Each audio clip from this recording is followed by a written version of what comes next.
Então, eu me lembro do Rosenberg, antes de conhecê-lo, quando começava a sessão de cinema tinha shorts, né? Tinha pequenos documentários, tinha cinejornal, isso é uma herança da guerra. Né? O Brasil, como muitos países, acompanharam a guerra com muita atualidade através dos newsreels, não é? dos rolos de notícia, que chegavam aqui rapidamente, não é? Pearl Harbor, a própria invasão da Polônia, eu me lembro de ter visto num cinejornal. Em suma, quer dizer, o cinema não era só um espetáculo de entretenimento, mas também de informação visual.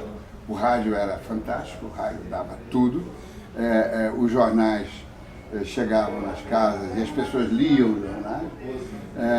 Agora, o cinema dava a descrição visual, né? E todo mundo frequentava o cinema, era um divertimento, claro.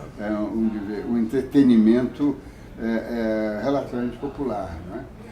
Então, o Rosenberg estava associado a chegar no cinema e, antes de ver o filme, ver alguma coisa, imagens de algum evento ligado ao Brasil, ligado ao desenvolvimento do Brasil. E eu me lembro que ele falava muito que no arquivo, isso eu não esqueço mais, ele tinha um arquivo de aço onde ficavam pendurados os negativos. E ele falava assim: o meu sonho é pegar esses negativos todos que estão separados e fazer um filme sobre a seca. Há não sei quantos anos eu vou ao Nordeste e filmo tudo sobre a seca. Está tudo aqui. O meu sonho é pegar isso e juntar e fazer um grande documentário. Ora, e o filme foi exibido no Festival da Juventude. E, para surpresa nossa, ganhou um prêmio. Eu escrevi em dezembro de 83, certamente em São Paulo, que eu morava lá, o seguinte: falo de Rosenberg como um mestre. O mestre que ensinou a um incontável número de jovens amantes do cinema, eu e o Chatowski, a olhar a vida pelo visor da câmera e movimentá-la através da moviola. Moviola era aquela máquina que você rodava o filme e depois colava, né? Para Rosenberg, a cinematografia, nome que infelizmente hoje já não se usa mais, era uma conjunção entre a câmera, a montagem e a música. Lembro dele no início dos anos 50, trabalhando com uma Bell & Howell e trazendo um belíssimo material sobre a seca no Nordeste, que colhera nos intervalos das filmagens oficiais de inaugurações e solenidades. Passara anos arquivando aqueles negativos, até que um dia concebeu uma história pungente a partir daquelas sequências desligadas entre si no tempo e no espaço. Puro trabalho de edição e montagem. Não lera os clássicos de cinema, isso fazíamos nós avidamente, mas diariamente ele nos provava que cinema era uma arte mágica, onde uma simples coladeira, você cola os pedaços de filme, pode dar uma dimensão que a câmera jamais imaginaria. Rosenberg era um lobo solitário, jamais participou de grupos, mas estava sempre rodeado de talentos. Seu empirismo, sua intuição, amadurecido pela experiência, somada à sua emoção incontida, deram aos inúmeros jovens cineastas que o procuravam a segurança para dar os primeiros passos. Chegávamos com Kuleshov, Pudovkin e Eisenstein debaixo do braço e saímos para a vida e a profissão com uma noção muito precisa da arte de fazer filmes, contar histórias ou desvelar realidades. Sobretudo nós nos escolamos nos documentários a grande e a mais pura escola de cinema. Mestre é aquele que ensina. Mestre é também aquele que transmite experiência, que faz a ponte entre o saber e o fazer. Isaac Rosenberg foi um professor deste quilate, cimentador de talentos com o conhecimento do mestre artesão. Se não falo em nome de todos aqueles jovens a quem um dia ele deu uma oportunidade de iniciar-se no cinema, falo pelo menos em nome de um daqueles que começou o documentarista e acabou o repórter e jornalista. Isaac Rosenberg, o cineasta de Olhos Azuis e Alma Quente. Não vou. Olhos Azuis e Alma Quente. Eu estava lendo isso aqui do coisa. Olhos Azuis e Alma Quente. Olhos Azuis e Alma Quente. Eu não consigo. Pode parar aí. A Isaac Rosenberg, o cineasta de Olhos Azuis e Alma Quente, muito obrigado. Oxalá consigamos todos aprender e ensinar, supremo estágio da condição humana. Bendita sua memória. Alberto Dines, dezembro de 1983.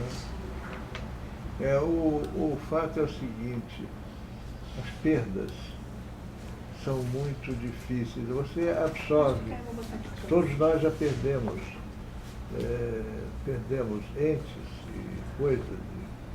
Então a perda, de repente, você vai recuperando, porque elas ficam no seu, na retina da alma. Mas quando houve o grande sinistro, que foi o incêndio, aí ele arrumou as malas e foi para a América. Ele disse, lá na América se filma em cores, nós não temos cores.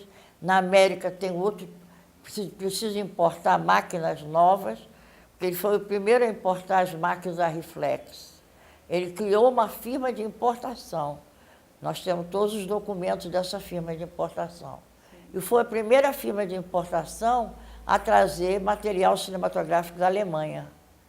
Vieram da Alemanha as máquinas a reflex e outras máquinas que a máquina fotográfica tinha que ser a melhor. As lentes tinham que ser as mais possantes. Os filtros tinham que ser os melhores também. Toda essa exigência é que produzia um bom material, né? E o técnico, né? Ele sempre dizia, me cercando dos melhores, vai surgir um melhor trabalho. Se eu me cercar dos medíocres, eu não vou fazer nada. E dos péssimos, eu não preciso deles. E desses melhores, nós temos até hoje, no cenário nacional, as figuras que foram diretamente ligadas ao escritório.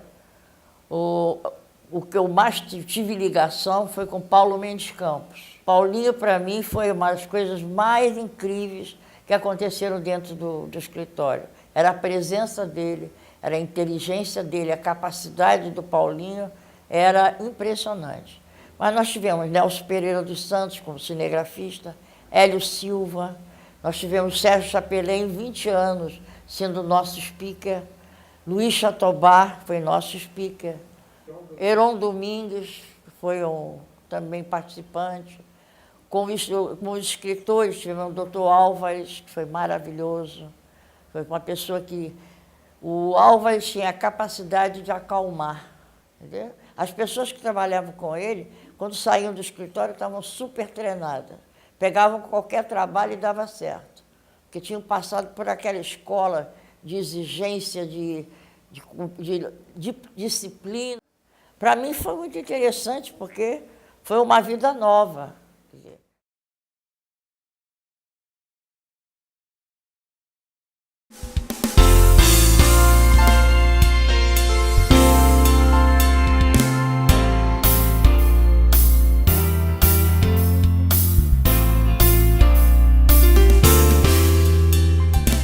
Isso eu conheci o Rosenberg antes de conhecer pessoalmente. Quem me levou ao Rosenberg foi o Hélio Silva, porque o Hélio Silva trabalhou, eu conheci o Hélio Silva no estúdio, ele era assistente de câmara e eu era assistente de direção. Mais tarde, ele foi fazer a fotografia do meu primeiro longa, o Rio 40 Graus, que foi em 54, 55. Em 56, o Hélio trabalhou com o Rosenberg. Então ele me falou, Nelson, quer fazer documentário? Eu falei, quero. Me apresentou a Rosenberg. E a partir daí comecei a trabalhar naquele no programa do Vale do São Francisco. Aí eu fiz vários filmes, né? E o sistema era muito simples. A Rosenberg tinha câmera, negativo, e eu e Hélio Silva viajávamos, tal, e ganhávamos muito bem. Eu me lembro que eu trabalhava em jornal, e quando eu fazia um documentário, dava para comprar alguma coisa a mais para a família, ficava muito contente. Agora, ele tinha uma coisa ótima dele, ele não era um patrão, não, ele era um companheiro. Então, ele sabia da nossa situação, daquele trabalho, família, jovem com família. Eu tinha 2 filhos já, né? O Hélio tinha um filho, então, pequeno, então, ele precisava trabalhar, ganhar um dinheiro, levar para fazer, além de pagar o aluguel, comprar coisas da casa, tudo isso, coisas novas, né? Então, ele, quando a gente começava a trabalhar, disse: eu vou pagar por semana um pedaço de tudo. Mas não dá para dar um pedaço grande no começo, depois um pouco por semana. Você vai gastar tudo. Não pode. Não pode. Você guarda, depois no final, você recebe uma bolada. Aí você compra o que você precisar, um guarda-roupa, uma geladeira. Ele era realmente uma pessoa assim, muito carinhosa, né, com a gente. Ficava um grande amigo. E a primeira vez que eu fui com ela, nós filmamos. Tem um lado assim, que é a descoberta do Brasil, outra coisa importante que eu devo ao Rosenberg. Porque eu nasci em São Paulo, eu vivia naquela cidade. Eu conhecia o litoral, nas férias, ia para Santos, o interior ali, o Vale do Paraíba, onde moravam meus avós, e pouca coisa fora disso, né? Então, de repente, ir para o Nordeste, conhecer o Vale do São Francisco, naqueles anos, era um outro mundo ainda, o Brasil, né? Ainda não tinha passado a onda do desenvolvimento, era uma coisa bastante antiga, né? E aí, evidentemente que eu conhecia tudo aquilo através da literatura, o Jorge Amado, o Graciliano Ramos, coisa que ele também gostava, ele compartilhava toda essa preocupação, né, de retratar a realidade social do Brasil, que os escritores nordestinos tinham. Então, foi graças ao Rosenberg que eu fui conhecer coisas incríveis do Brasil, o Vale do São Francisco, a Pirapora, a Petrolina, depois fomos até a Foz de São Francisco, né, em Penedo, já em um outro filme, mais tarde, A Colheita do Arroz no Vale do São Francisco. Então, os primeiros filmes foi... Enfim, eu fiz tanta coisa que eu não me lembro. Se eu pudesse, eu ia buscar esse material todo e fazer um filme só, de todas as sequências filmadas. Lá em Petrolina, o bispo de Petrolina, também, vocês precisam filmar isso aqui. Tem uma coisa que eu faço aqui que vocês não conhecem, que o Brasil não conhece. O bispo de Petrolina, na época, era o Dom Avelar Brandão, que depois foi o grande um prelado brasileiro. Ele chegou a ser o mais importante cardeal do Brasil, né? Irmão do Teotônio Vilela. Sim. Então, mas naquele tempo ele era um jovem bispo, né? E mas o que é? Aí aquela má vontade de garoto da cidade, assim, esse bispo o que ele tem? Ele quer filmar a roça dele, mas roça é roça. Bom, mas finalmente fomos, né? O Rosenberg achou que tinha que ir, fomos lá. Você sabe o que ele estava? Ele estava irrigando a terra. A margem do São Francisco, você vê, é uma caatinga pura, assim, não? Você vê cactos ali, coisa dura e tal. Né? Tem um barranco, um rio embaixo. Ele começou a passar água, passou com bombas caseiras. E ele começou a irrigar e plantou. Nós vimos, e assim, um bom pedaço, melão, uva e outras, que mais tinha lá? Bom, enfim. Melancia, toda uma coisa bastante que nunca ninguém pensou que pudesse nascer no Nordeste, né? No sertão, naquele sertão bravo. Porque a terra é muito fértil, falta é água. Tanto assim que hoje a plantação de uva naquela região toda ali, né? A área de São Francisco, lá na Pernambuco, Bahia, né? Aquela margem, é enorme. Então, os franceses estão lá, já estão produzindo há muitos anos, produzindo vinho, exportando, etc. Então, vimos assim, coisa com documentário. Né? Então, está documentado. É um material quase que arqueológico.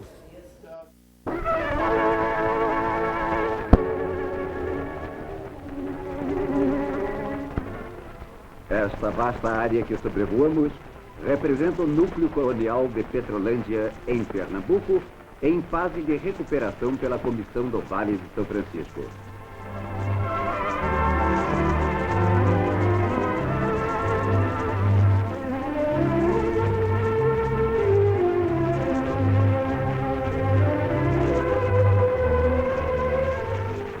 Dirigido por essa entidade, o núcleo colonial de Petrolândia passou a ter as suas atividades através de novo planejamento.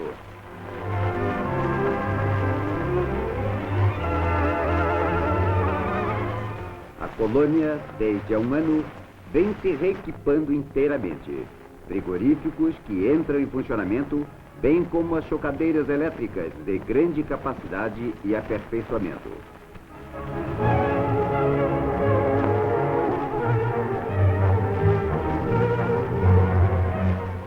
Máquinas estão sendo testadas para industrialização do milho.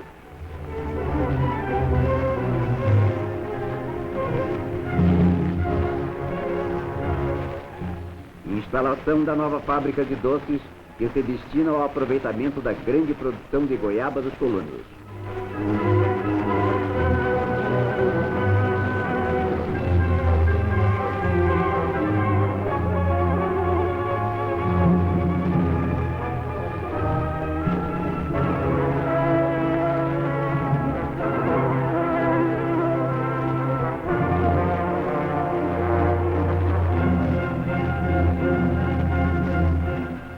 A usina de beneficiamento do arroz foi igualmente ampliada. Irá atender à produção risícola da região. O aproveitamento racional das várzeas veio abrir ainda maiores possibilidades à cultura do arroz no Vale de São Francisco.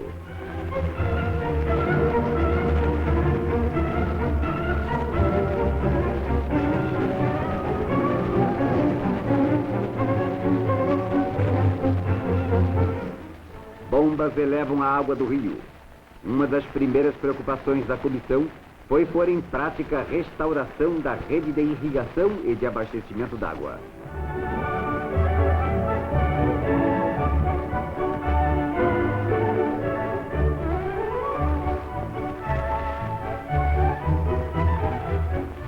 Agora, água na bica para lavar roupa. Lavadeiras felizes. Uma granja modelo para a criação de aves de raças poedeiras e mistas abastece de ovos a população da região e ainda supre as grandes incubadeiras do núcleo.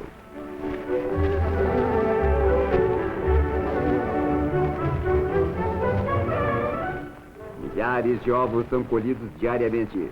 Cresce a avicultura da colônia.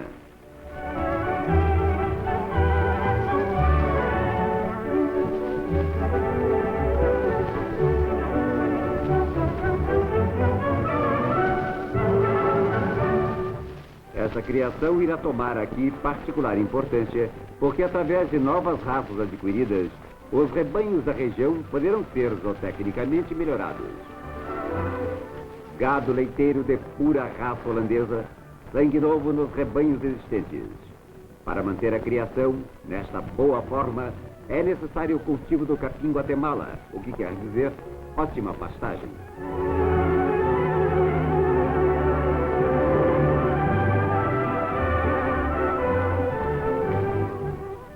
Palmas, alimento do gado na época de estiagem. Esta máquina tem função capital na dessalinização dos solos. Abre valetas para o escoamento das águas.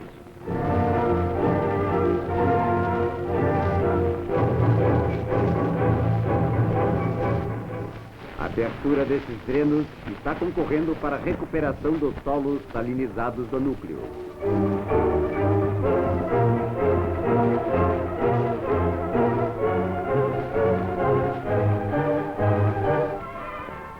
Intensifica-se a produção agrícola.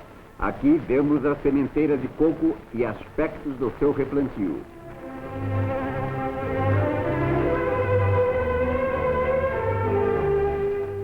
A concessão de áreas aos sertanejos nordestinos proporciona aos mesmos melhores condições de vida. As áreas lhes são entregues para resgate a longo prazo. Os lotes são mistos, isto é, os colonos exploram atividades de natureza agrícola e pastoril.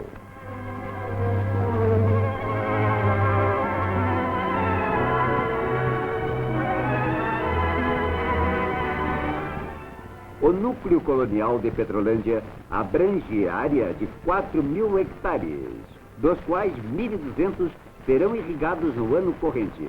A produção de hortaliças melhora a dieta alimentar do sertanejo.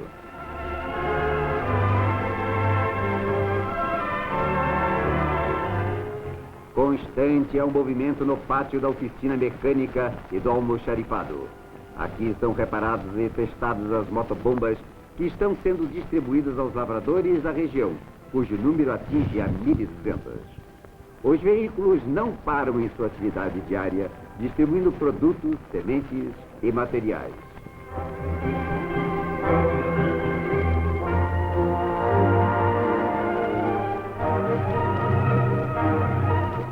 Obras de urbanização e melhoramentos vão dando maior conforto aos habitantes da colônia. Erguem-se postes, estendem-se fios, e o lugar vai se tornando um povoado de aspecto agradável. Criam-se condições favoráveis à vida em Petrolândia.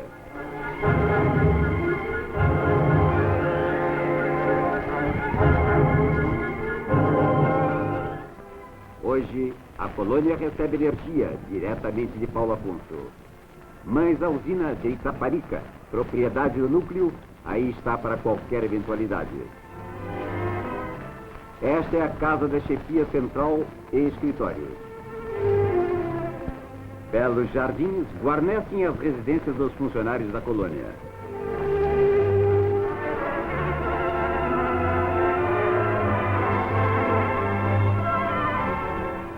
E depois de um dia de trabalho, o colono volta ao lar. Há uma nova atração.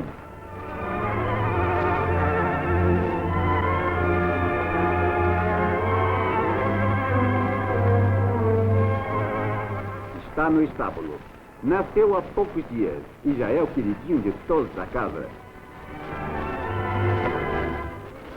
Os homens do núcleo colonial parecem confiantes no futuro. Tipos marcantes da região talvez tenham agora motivos para se fixarem à terra a que se amam. Olhem só a feira. Há de tudo neste chão nordestino, até mesmo bolsas e maletas de Flandres.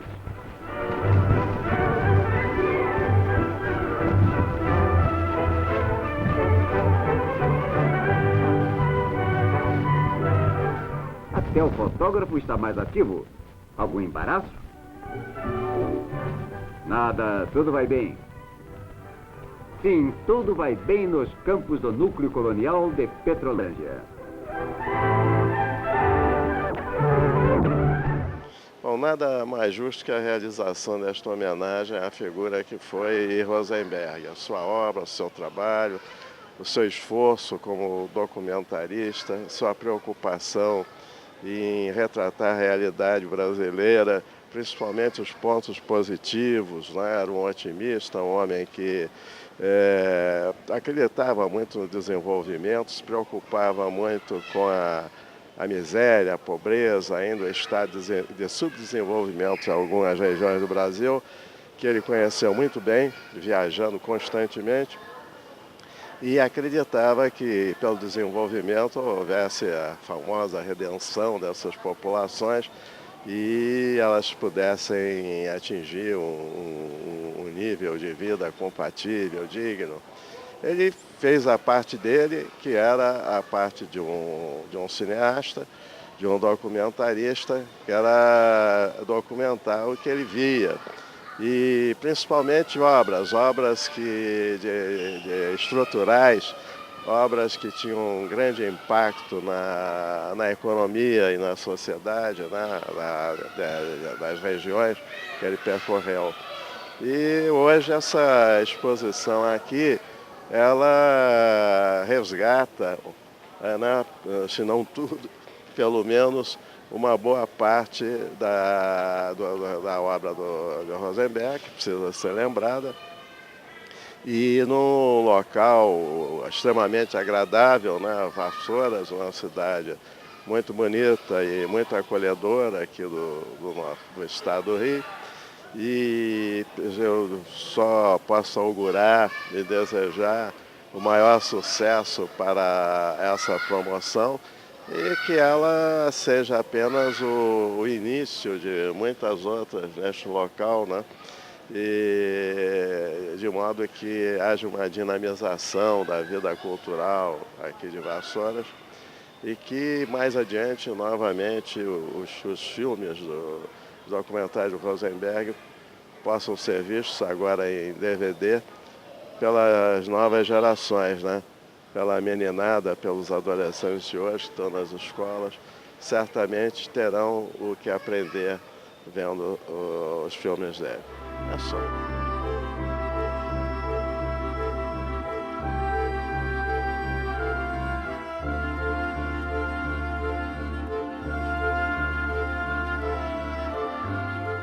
Cinematografia adquiriu, pelas mãos de Rosenberg, uma conotação especial.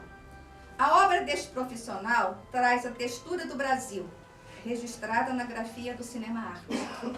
Um encontro estético, técnica, competência, observação, história, realidade, paixão, beleza. Este texto busca reproduzir na escrita, poeticamente, através dos títulos de alguns dos muitos documentários de Rosenberg, um roteiro do Brasil. Ele nos deixou um legado, uma obra que representa a expressão histórico-cultural de um país brasileiro, que é pela sua natureza, que é por sua gente. A leitura de um patrimônio pela imagem. Então, agora eu vou ler o texto para vocês. A grafia de Rosenberg no cinema. O pão nosso de cada dia, pelo Brasil adentro, imenso, belo e grandioso. O milagre do homem, forjando progresso, fatos e não palavras, compromisso social, uma nova abolição. A nova vida na terra, águas do presente e do futuro, luz na selva, o velho Chico e o novo nordestino, a energia nuclear, nenhuma só criança sem escola, boa alimentação faz parte da lição. Voz do silêncio, ligando o Brasil de norte a sul, exemplos de união. Rota do progresso, o futuro que se fez presente, por debaixo de nossos pés. Como se faz agricultura em terra seca, boa esperança, uma boa certeza. Transporte ferroviário, necessidade nacional. Via marítima, artéria vital do progresso. Mais e mais rodovias, petróleo, meta da independência, transformando ferro em ouro, aço, carvão é a solução. Isto não se fez por milagre. Contrastes do Brasil, tradição e renovação. Estão mais verdes nossos vales. Transamazônica, um ano depois. A barragem, o homem, a disciplina das águas secas. A Inconfidência na praça. Pirapora festeja meio século. Padre Cícero. Portinari, uma denúncia. Capoeira. Vaqueiros e festa da Lapa. Burro de carga. Além do arco-íris. O espetáculo continua, transportando milhares e milhões. Pantanal, Bacia do Prata, uma epopeia nas selvas, Bahia Pitoresca, Baixada Fluminense ontem e hoje. Primeiro passo, Passo Fundo. Maranhão sempre belo, Nordeste imagem e movimento. Belo Horizonte, capital da beleza e do progresso. O despertar do Oeste. O Piauí existe. Rio de Janeiro continua lindo. Brasília, sonho que se fez realidade. São Paulo não é só a capital. transformação, poder, energia. Se queres ter alegria, semeia e cria. Bravo! Bravo!